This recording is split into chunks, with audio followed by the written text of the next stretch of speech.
In the studio. Eileen Fredericks is an attorney in Dane County who has vast experience representing juvenile offenders. Good morning, Eileen. Good morning. So, you want to real quick just take a second and tell everybody what you do, what it is that you work on? Yes, I work at the Public Defender's Office here in Madison. I'm in the juvenile unit, and I represent kids who are accused of committing offenses between the ages of 10 and 17. I also represent kids who are abused or neglected who are over 12 but under 18. And then there's a small portion of my job where I work with parents who are facing the termination of their parental rights. But a big, huge chunk of it is working with kids who are accused of offenses and representing them through the court process here in Dane County. How did you know that this was the type of law you wanted to practice?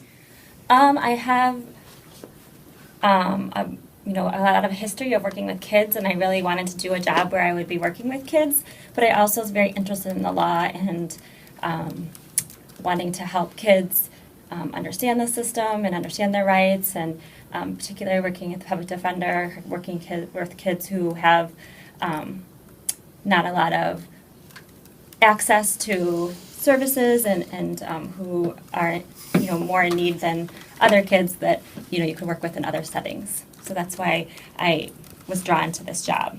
What age kids do you work with? It is ages kids from 10 to 17 that are in the juvenile justice system. I would say that we don't get a lot of kids, thankfully, who are 10 and 11 and 12, but I do work with some of those kids who are that age. And then actually, when I said 17, we don't actually represent 17-year-olds. I think that's something that we're going to be talking about today. We represent kids up until they turn 17, and once they turn 17, they're charged automatically as adult here in Wisconsin. So I do get a lot of 16-year-olds, 15, 14, but can have clients all the way down to age 10.